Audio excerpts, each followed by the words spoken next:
My name is Crystal and I am the host of Stories from Palestine podcast and also a licensed tour guide by the Palestinian Ministry of Tourism.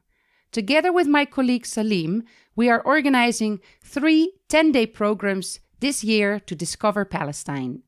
There is still space in the upcoming program mid-March and also in June and October. We travel around the West Bank, Jerusalem and Jaffa with small groups, maximum 10 people.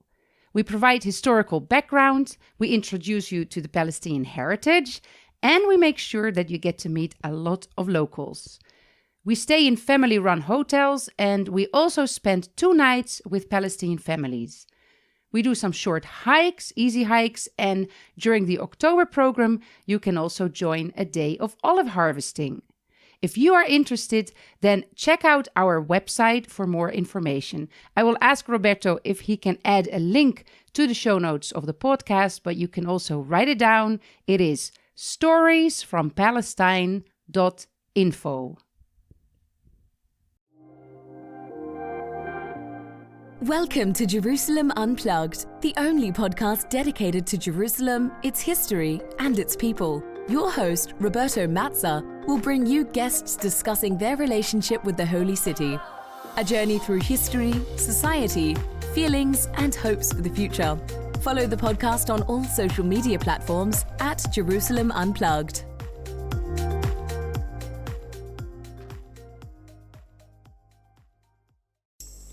Welcome to Jerusalem Unplugged, the podcast dedicated to Jerusalem, its history, and its people. I'm your host, Roberto Mazza, and this is the first episode of a series of 2 dedicated to the presentation of Jerusalem Quarterly Issue 92, a special issue dedicated to Jerusalem's interrupted futures.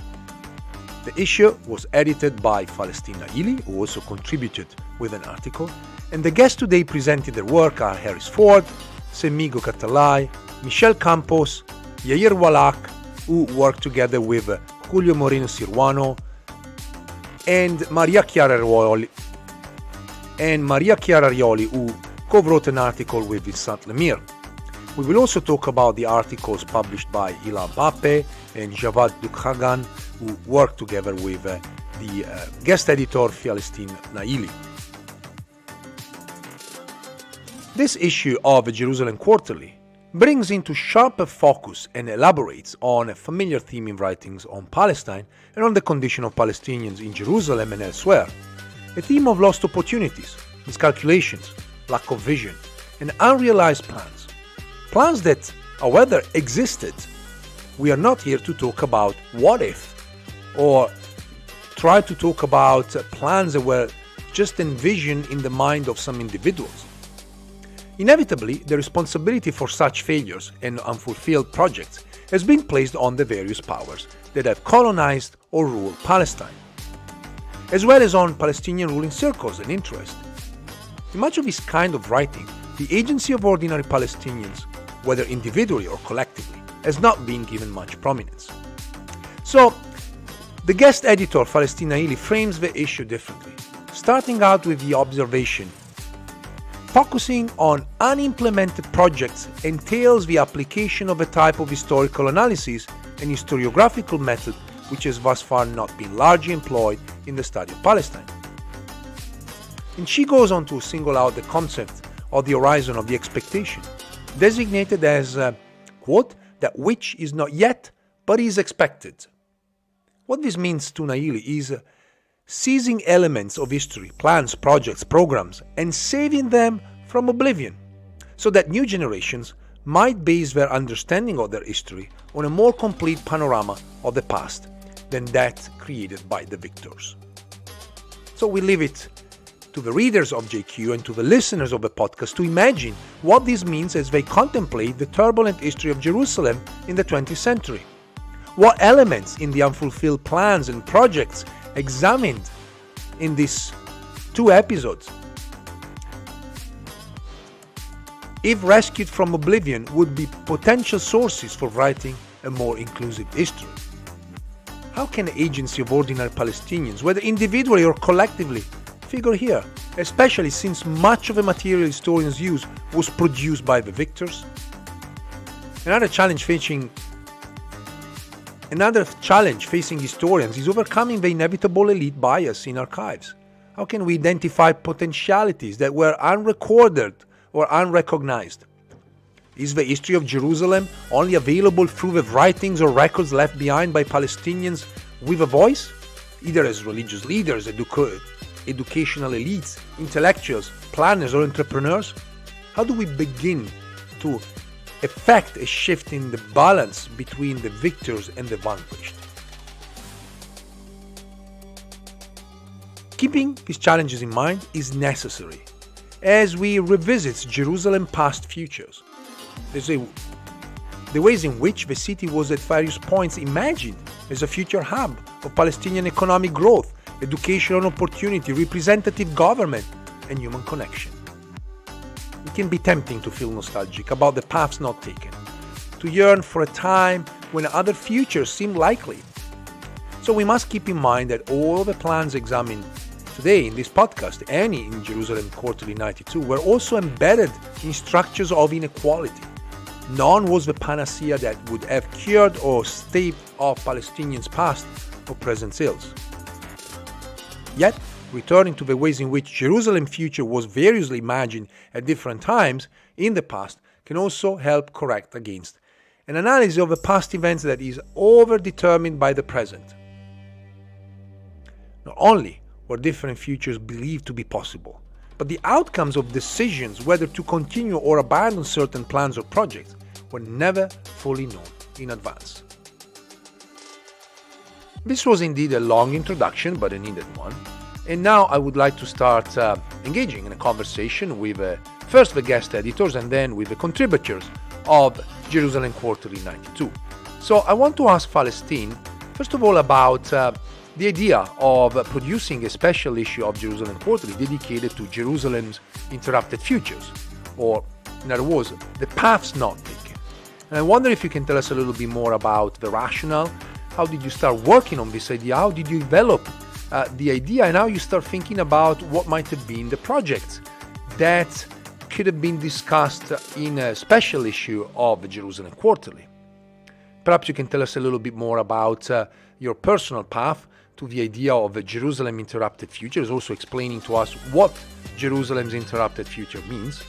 And in the end, if you have enough energy left, maybe you can tell us a little bit more about the idea of counterfactual history. Is it worth to think about what if related to Jerusalem? I know many historians would simply disregard that, but here we are talking about projects that in fact existed and they had a possibility to be fully developed. So we need to talk about also the agency of individuals who chose different paths for Jerusalem. But first thing first, Falestin, welcome. Thank you very much, Roberto, for inviting all of us to this conversation. First of all, I want to thank the Jerusalem Quarterly for giving us this opportunity to develop these ideas, and thank all the contributors to answering the call for papers with such incredible contributions. For me, the whole issue of Jerusalem's interrupted futures, I've come to call it interrupted futures, came up basically by the fact that Jerusalem is very much shaped by facts on the ground. This is what all of us know on various levels, right?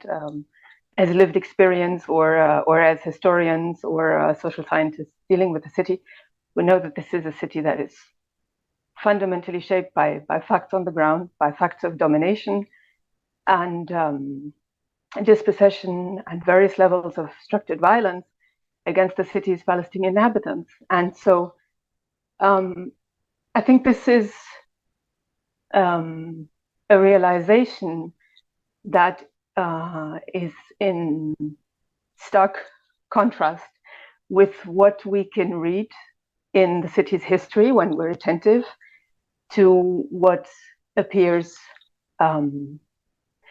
in documents that are often silenced or not properly exploited. And I think this is really something that comes out rather powerfully in all of these pieces. I think all of us had glimpses of various past plans that had existed for the city, were they from the Ottoman period, from the Mandate period, or from the Jordanian period.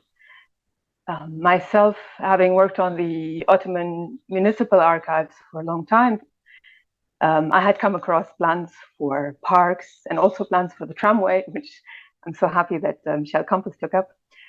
And then through my colleague Dukhgan, I discovered the existence of this comprehensive urban plan that existed for the eastern part of the city, that basically was intended to shape the city after the 1960s. And this of course never came to pass. So there's a number of issues that made me realize that it was important to unsilence these archives in particular, and to bring them front and center after them having been sidelined for a really long time. And this is really a question also of making the historical record more complete. And I think this is what all of these pieces do in a really powerful way.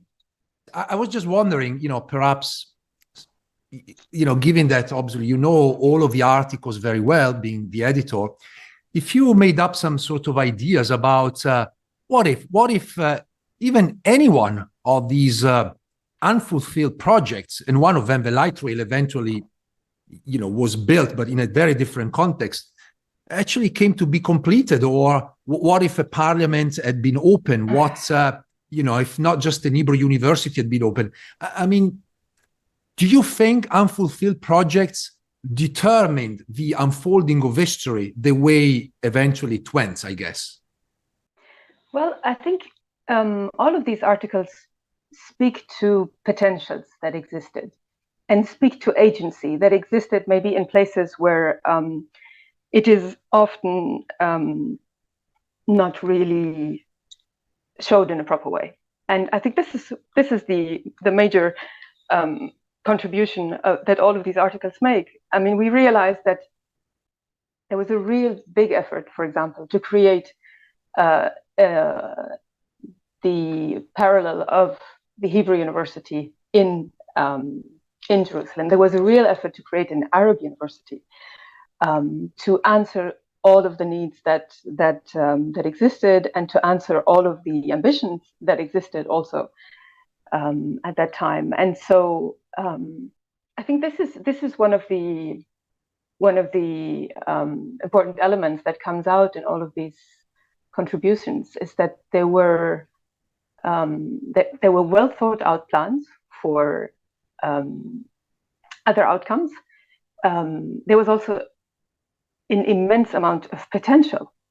And I think this is also important to realize. I mean, this is something that I also find comes out rather powerfully in Chiara Rioli's contribution. The whole issue of, what also individual contributions could have been to the future of the city. So yes, for me, it's a matter of interpreting these elements of history that have been silenced, and of allowing them to speak for themselves. And I think this happened on various levels in these papers. Let us now move to the articles. And the first authors I would like to welcome is Yair Wallach. Yair co-wrote his article with Julio Moreno Ciruano, and today is discussing the unbuilt parliament, British colonial plans for a legislative assembly in Jerusalem. Yair, please. Okay, thank you very much, Roberto. So this article started when I came across photographs of the model of the building that was supposed to house the Legislative Assembly. The photos were published, I think on the 13th of May, 1948. So just 2 days before the end of, or even one day before the end of the mandate, and a totally different new stage. And I found, the photographs were so striking that here was a real building, a real plan that didn't come to be built, which I have never heard about. And then we started to dig out the material and what has been written. So this was part of a larger project that starts already in 1922 to build a dedicated, purpose-built central government headquarters, motivated by considerations of efficiency and cost saving. Because the alternative for that was for the British to rent buildings all across the city. It made everything much more complicated and was expensive. And this was clear from the very beginning. That dragged on for various reasons throughout the 20s and becomes, again, more serious towards the late 20s and particularly in the 30s. And then, only then, this is combined with the ideas to establish a legislative council that would include elected members by Palestine's citizens, Arabs, and Jews. And it's an initiative that gradually progresses throughout the first 5 years of the 1930s, leading to a public announcement that this is going to be British policy, and this is going forward in end of 1935, and which is more or less accepted by the Arab side and totally rejected by the Jewish agency, and then is completely torpedoed in the British Parliament and goes nowhere. As a result, the building, which already had a model and quite a lot of planning into it, never gets built. Then we have several other stages that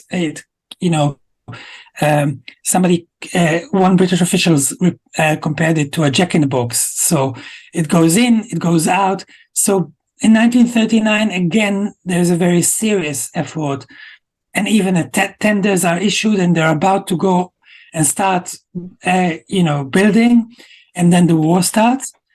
And perhaps more surprisingly, it's during the war and after the war, where again we see a very serious attempt on a much wider scale to build this on a magnificent site, which after 48 in the 50s and 60s becomes the site of the mansion of the Israeli president, because it by then it's state land and it's empty.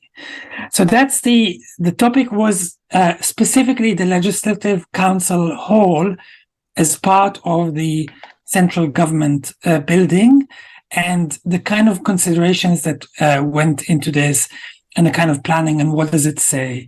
I think there's a number of interesting things here that we wanted to highlight. First, there's been some discussion on the Legislative Assembly offers. It's not the first thing people think about when they think about the Palestine mandate. It's probably not the second or the third or the fourth or the fifth. It's somewhere, so some people know about it. It has received some treatment, but generally it doesn't feature. In the big histories of the mandate, we talk about violent events rather than this, which kind of was a very serious proposition in some moments. So, and to combine that with actual architectural efforts, with money paid for these plots of land, with an immense effort by all these people to make this, which never led to fruition. I think that was interesting because this allows to reinspect the political timeline, and we offered some kind of new perspectives that maybe question, for example, how seriously should we take the white paper suggestions, which I think we should take it, at least on the British side, more seriously. Second thing, I think, which is interesting, because this is a thoroughly colonial initiative. And I think that's the interesting thing, that it's very high level colonial officials which are, privy to these discussions on the architecture, on the very fact that a legislative council hall is part of this.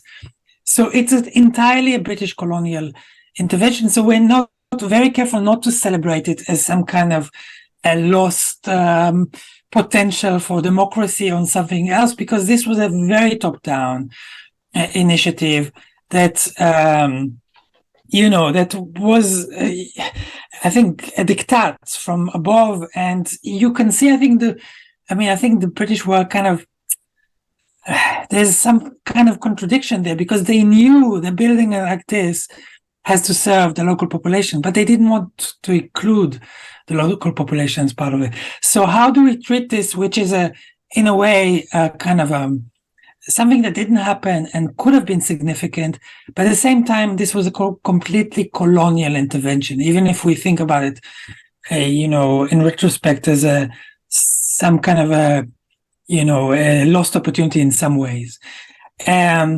Thirdly, I would say, I think what's interesting is to understand the mandate through this. And I think there's something self-effacing about the British mandate and British presence in Palestine. There's very few things that you can point to and say, this is British, or this is the British mandate. And I think it's telling that the High Commissioner's mansion, which is maybe the most important architectural intervention, is a UN headquarters today. It's out of sight and people can't visit it. So the very, historical presence of British power is not there to be seen. And I think it's interesting to think, what if we did have that building in the very center of Jerusalem? We can't speculate, but I think it would have been much more difficult to ignore the colonial role in shaping, the history of Palestine, including until today. And I'll stop here. And keep talking about the late-minded period, and certainly talking about top-down approach. I would like to introduce Harris Ford. Harris wrote an article called "I Won't Say I Wanted the Job: The United Nations Search for a Special Municipal Commissioner in Jerusalem, 1948-1949. Harris, can you just summarize for us and the listeners the contents of your work? Absolutely. Thank you, Roberto, and thank you everybody for being here, as well as Jerusalem Quarterly for allowing this publication. As a early scholar, getting this article in here was quite remarkable. So thank you everybody for allowing this to happen. So what I looked at was part of my master's thesis on the proposed internationalization of Jerusalem, which is this big, clunky, jargony word, which basically means elevating Jerusalem out of the partition plan that the United Nations had through UNSCOP. That there would be a Palestinian zone and a Zionist zone, and then this third international zone that was around Jerusalem. And this had been discussed previously, specifically around the time of Ottoman capitulation in World War I. So it's mentioned in Sykes-Picot briefly. It's mentioned in the Hussein McMahon correspondence. And it just keeps gaining a little bit more and more momentum as time goes on, as Jerusalem takes this role of higher responsibility, specifically in Christian imaginations as well. The religious importance of the city gets promoted a lot, and the protection of holy sites as well becomes becomes very important for people at the United Nations, but also during the League of Nations and throughout the Mandate period. And what I focused on for this article was the Special Municipal Commissioner for Jerusalem, which was the United Nations attempt to install a mayor for Jerusalem, for this internationalized zone. That had not yet happened. They were being preemptive. So very similar to what Yair was just saying. This all happened about a week before May 15th. There was a flurry of activity at the General Assembly where there were resolutions and votes, and it was decided that they wanted a Quaker to be the Special Municipal Commissioner. And this was for supposed neutrality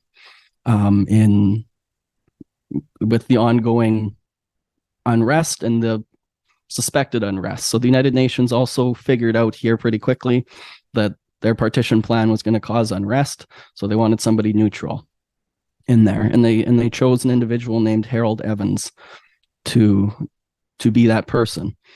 He was a lawyer from Philadelphia, and he was chosen without any Palestinian input whatsoever. No, there was no consultation with Palestinians for this. The Arab Higher Committee was consulted, but this was primarily a United Nations and Zionist venture. Have this.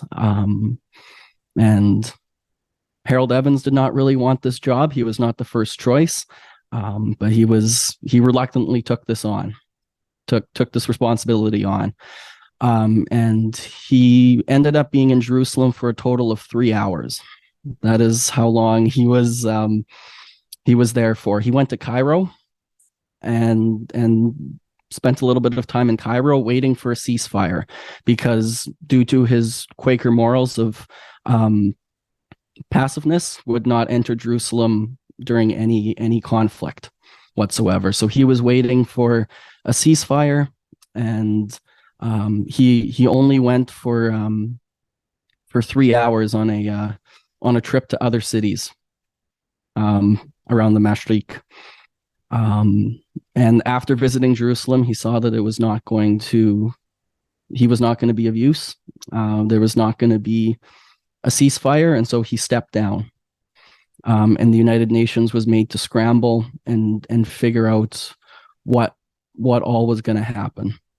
And I think it's just really important to remember that this was immensely a top-down enterprise. The United Nations was operating under imperial ways of being, with all of the member nations, or the main member nations, being former imperial powers.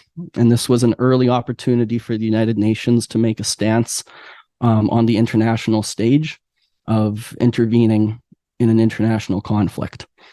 But what the United Nations did, and what the UN, what I argue, is that the UN created a problem and then tried to solve its own problem as well by having someone of their choosing run Jerusalem, and with no Palestinian consultation.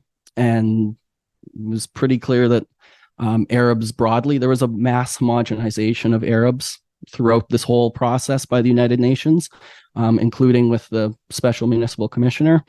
And Zionists were not happy about this either, because it was an infringement on sovereignty of the new Israeli state as well, to say nothing about the continued infringements of sovereignty on the Palestinian nation as well. So this was in 1948. This happened in May and June of 1948, and then it was decided in September of 1949 that they were going to try this again, because if it didn't work the first time, why not do exactly the same thing and see if it would work a second time? So they chose a man from Colombia named Alberto Gonzalez Fernandez, and he lasted 9 days on the job. He was active in the General Assembly in discussions, and it was decided he was going to be the one. And he took a quick look at the situation and saw that it was not going to be feasible also. So he had 9 days on the job. And after that, the United Nations dropped the idea of a special municipal commissioner.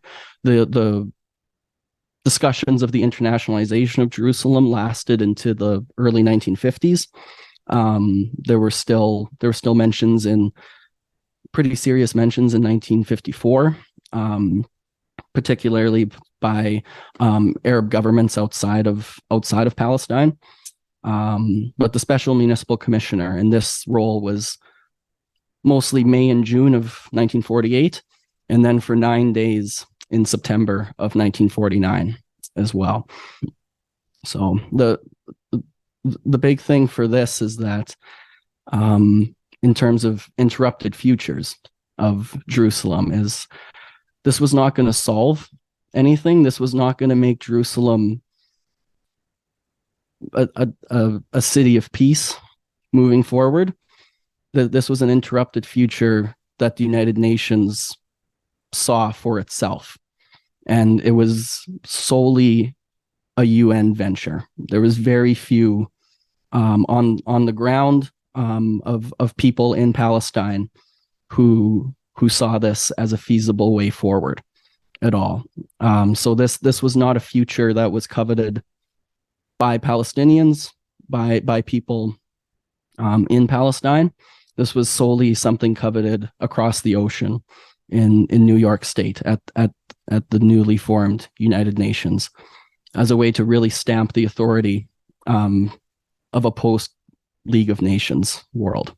So, while the United Nations may have been planning for the future of Jerusalem, obviously the reality of war changed that reality, and Jerusalem was divided between East and West. So obviously the West controlled by the newly created State of Israel, and the East under Jordanian rule.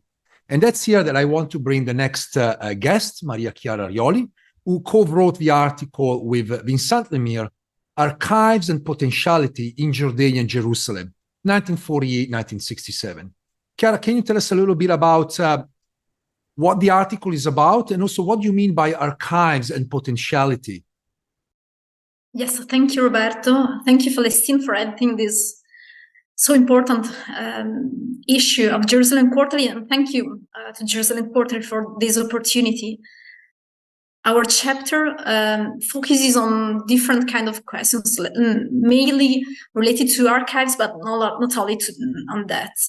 The main issue is the questions around if historians can narrate the potential history also of Jerusalem during the Jordanian period, and how this potential history differ from that traced for the late Ottoman and the Mandate period.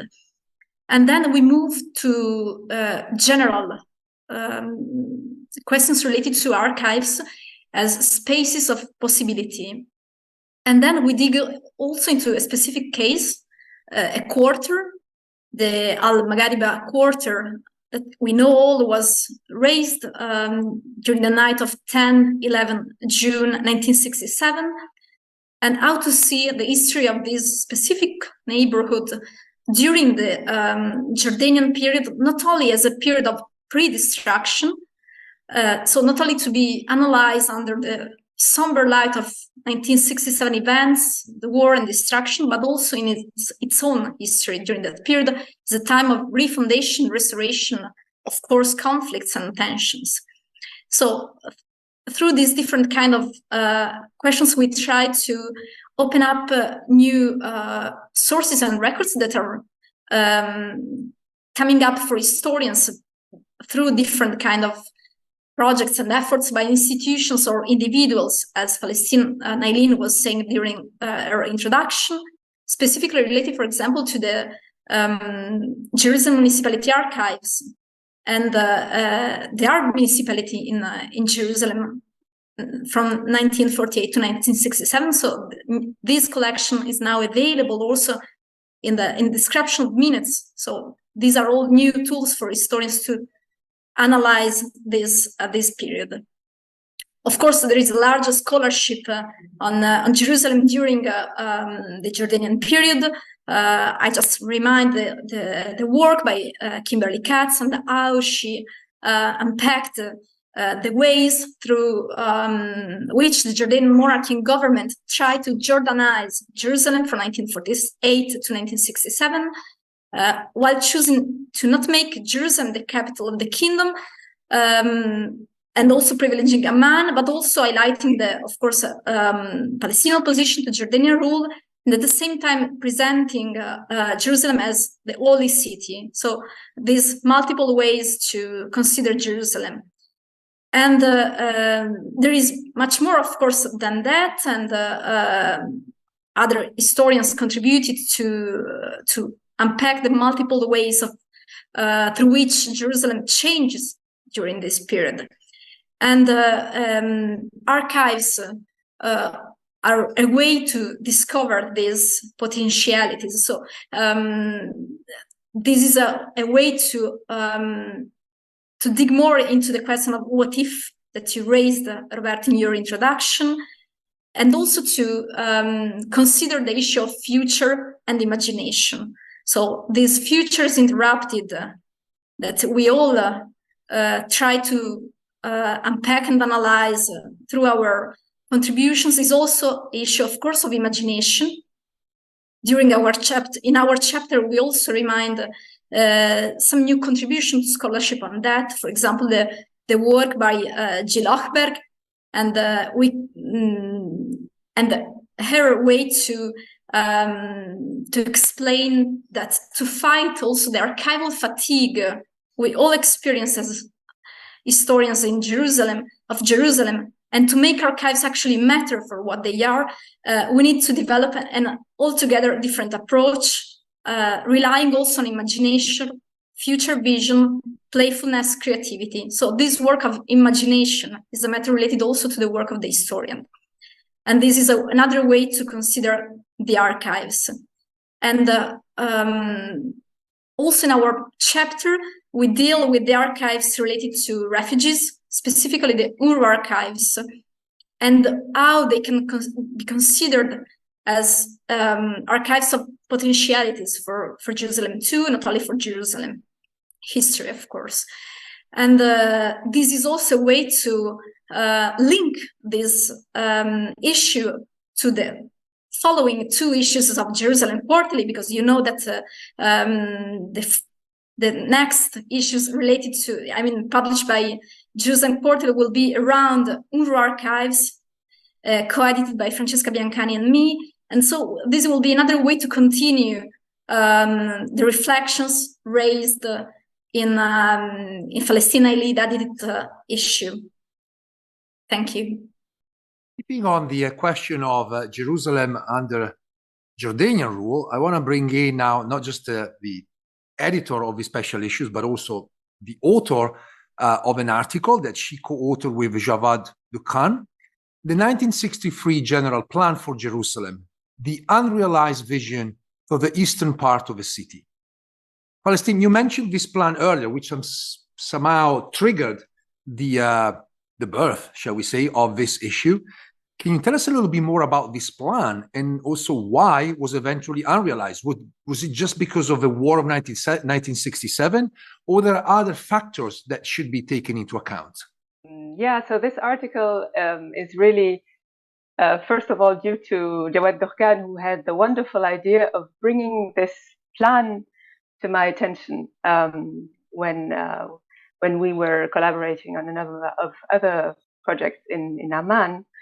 And so this 144-page comprehensive urban plan of East Jerusalem was commissioned in 1963 by the Jordanian municipality of Jerusalem and by the Jordanian government from an office for urban planning that was based in New York called Brown Engineers. And it's a comprehensive plan in the sense that it really addresses all aspects of daily life in the city. So there's stock taking about the state of transportation networks, the educational system, the health system. It's an incredible stock-taking of a particular situation in the early 1960s in East Jerusalem, which, as we all know, after the division of the city in 1948, was in a very, very bad situation, cut off from vital infrastructures in terms of water, etc. And so for long years, and this has been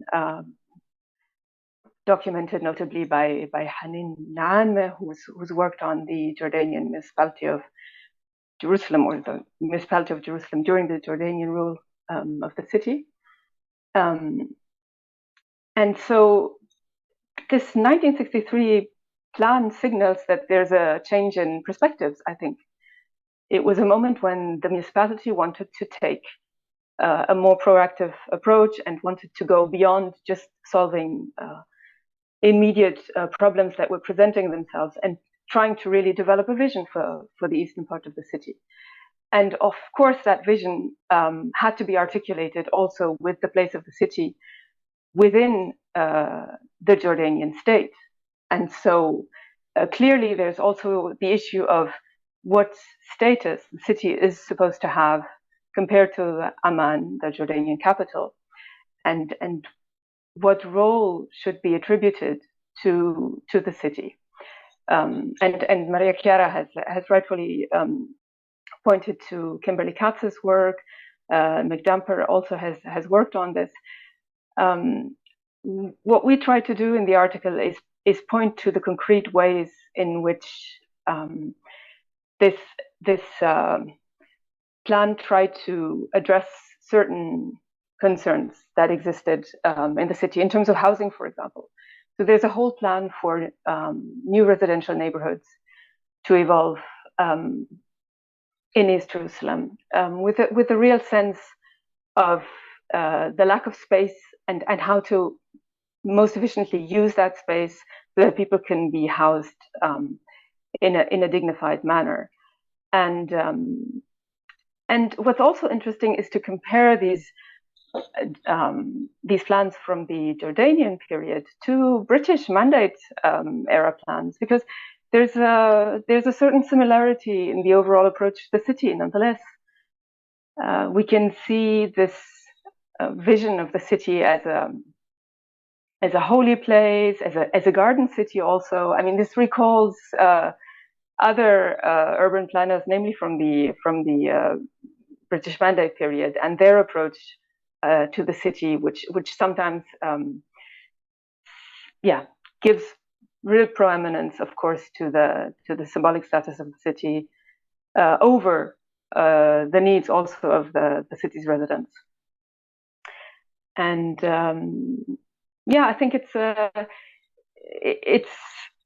very interesting moment. It's a sort of snapshot of a moment when the municipality of Jerusalem and the Jordanian government tried to really plan ahead, but then the war of 1967 came, and so in that moment, all of these plans were stopped. So the plan had been voted, had been accepted in 1966, and in 1967, it was finally discarded. The next guest and author is Semih Gokatalay. Semih has written an article, Fair Competition, the Arab Fair in the mid-1930s, Palestine. Semih, the stage is yours. My article in this special issue is about the Arab Fair that took place twice in mandatory Palestine in the mid-1930s. I compare it to other fairs in the Middle East and the Balkans, especially the Levant Fair in Tel Aviv, because it was another gathering in the same country. All these fairs in Palestine and elsewhere had two major functions. First, they provided venues for governments to propagate their political messages and ideologies and cultivate better diplomatic relations with other countries. Second, these fairs, from an economic perspective, generated income for those countries, although these benefits were mostly conferred to merchants. I analyzed the Arab Fair from business, propaganda, and international perspectives. Given the limited time and sources devoted to it, the Arab Fair can be considered successful because Palestinian Arabs staged their own business gathering for the first time in mandatory Palestine, as scores of exhibitors and visitors from other Arab countries visited Jerusalem during the fair. Nonetheless, in terms of the number of exhibitors, visitors, international participation, and continuity, the Arab Fair lagged behind its counterparts in the rest of the post-Ottoman world. I argue that the main reason behind this difference was the absence of official support for the Arab Fair. When we look at other fairs in the Middle East and the Balkans, we can see that the government officials generously endorse their own fairs. Even in the case of the Levant Fair, which was a private enterprise organized by capitalist Zionists, the British helped its organizers in various ways. But the colonial government in Palestine and the central government in London encouraged the participation of sellers and buyers in the Levant Fair and provided several intensives to any participants outside Palestine.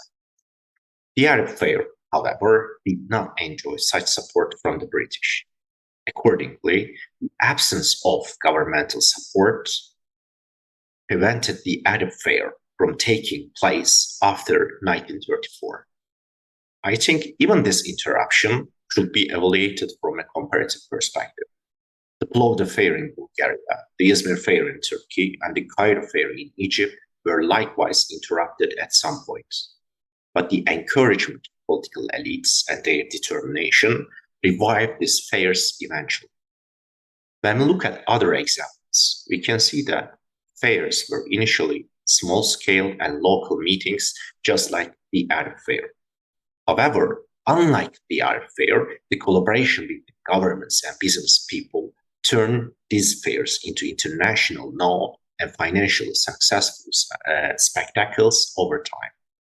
Their host cities like Izmir, Thessaloniki, Cairo, and many other examples in the Balkans attracted tourists, new business connections, and foreign capitals thanks to these fairs. The interruption of the Arab Fair, however, prevented Jerusalem from having such economic benefits both in the long and short terms. Thank you so much. The final guest presenting her work is Michelle Campos.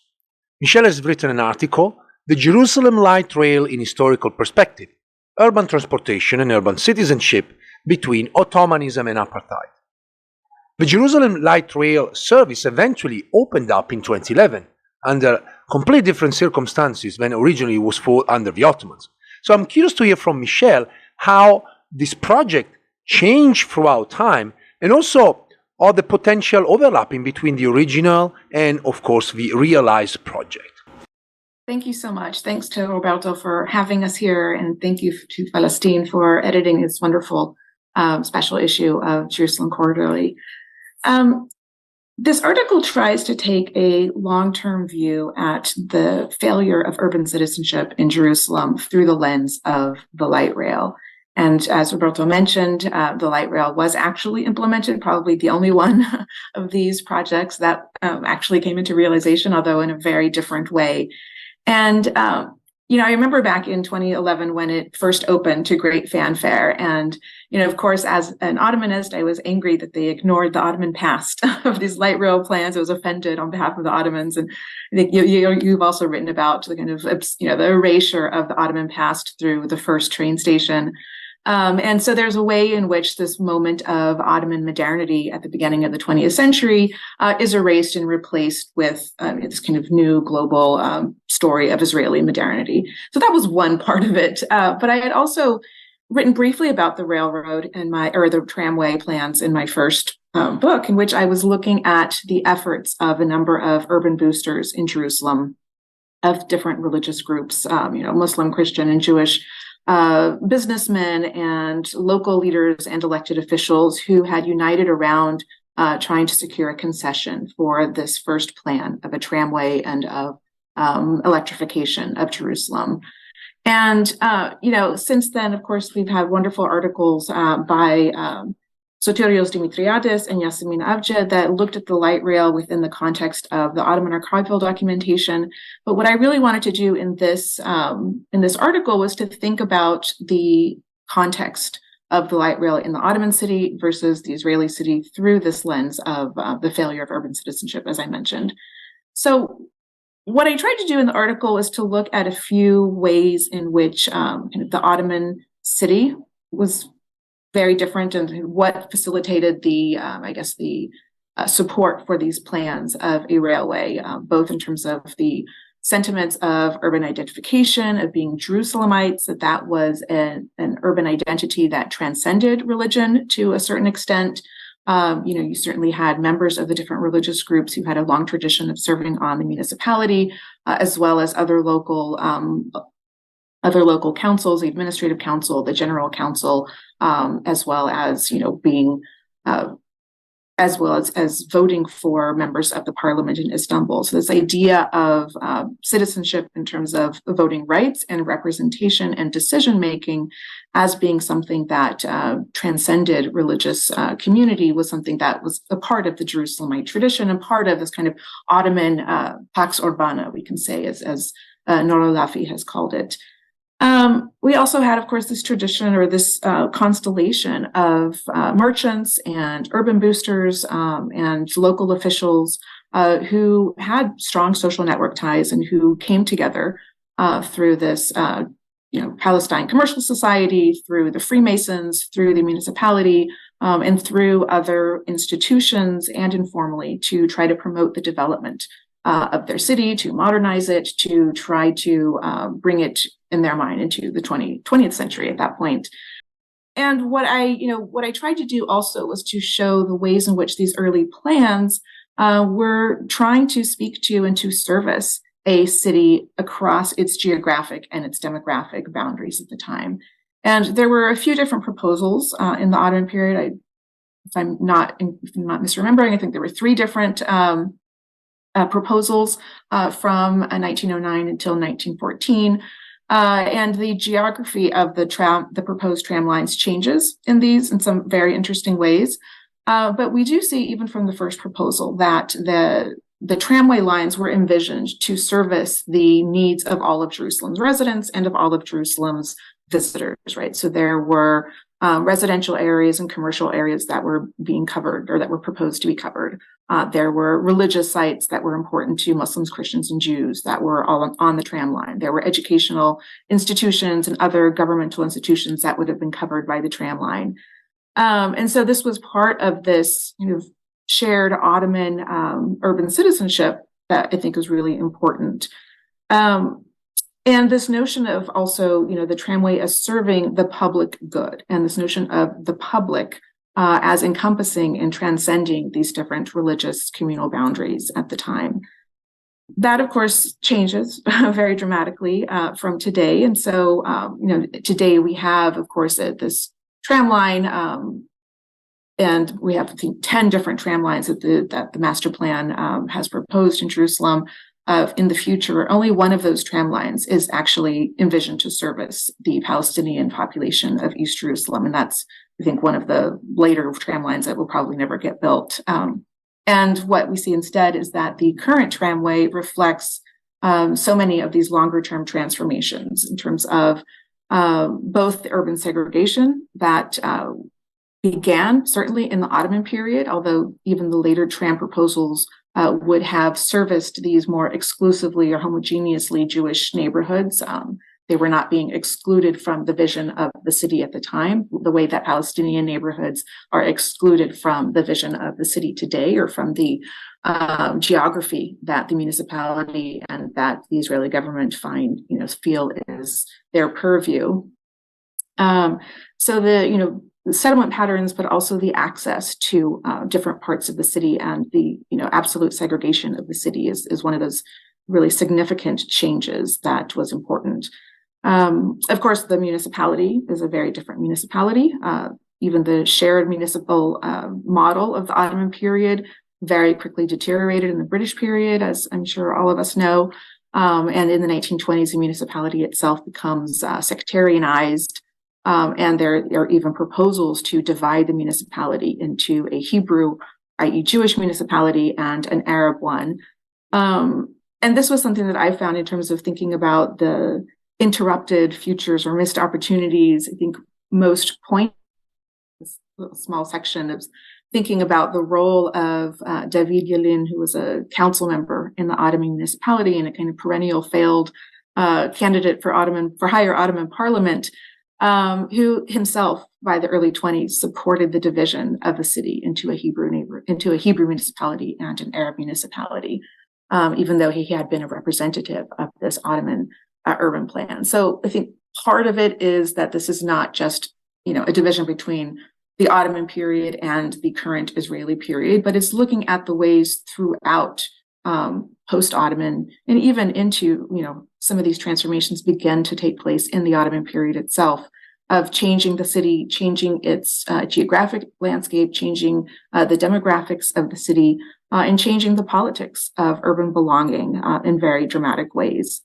So I think, in terms of this question of interrupted futures, I think there are multiple interruptions along the way, or along the rail line, so to speak, and many moments and many factors that contributed to why we have such a very different vision and urban model when we finally do have a tramway in Jerusalem today. It's, I think, perhaps the opposite of everything that was envisioned a century ago.